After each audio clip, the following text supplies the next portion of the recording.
Guys, Luisa? Ano nangyari sa'yo? Okay ka lang? Ano nangyari?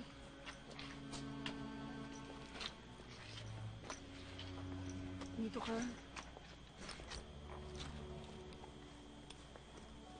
Sino pa naman tinatakbuhan mo doon? Nagkaganyan ka. Sakit. Uy! Uy! Telepono ko yan! Uy! Uy!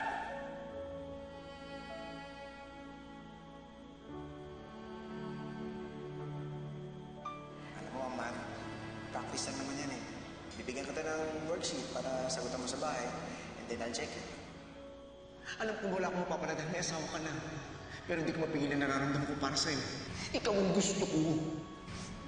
Gusto ko pa rin ito pa rin yung sinabi ng nanay ko. Naibigay ko lang ito sa babaeng mamahalin ko. Nandun si Alison, di ba? Iba na tinitubok ang puso ko. Paano kung may mana siyang iba? Alam mo, Luisa, pwede mo sa akin chika yan. Hindi kita judge, promise. Salamat, ah. No worries. Salamat. Luisa? Alison, nandiyan ka pala? Well, I came here to thank you sa pagsama mo sa fiancé ko kagabi. And just to see how you were.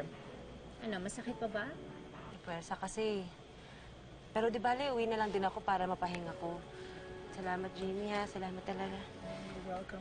Luisa, tulungan na kita. Hindi na. Hindi na. Ayoko lang istorbo kayo ni Alison. Si Jamie na lang maghatid sa akin sa kotse. Sige po.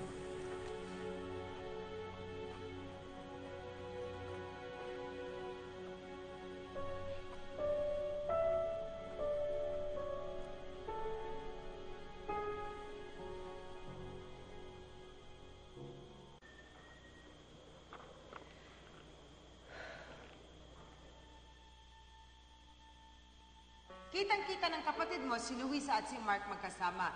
They're cheating on you, Alison.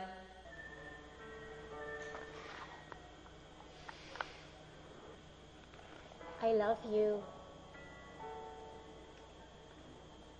Wala ka bang sasabihin sa akin? Alison. Mahal mo ba ako, Mark? Oo naman. Bakit hindi mo masabi sa akin? Baka naman meron ka ng ibang sinasabihan. Saan naman nanggaling yan kanina lang? Ayos tayo, tapos bigla ka magkakaganyan. You're right. I'm sorry. Hindi ako dapat nakikinig kung kani-kanino eh. Kanina?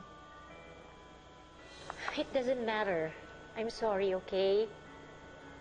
I love you. I love you.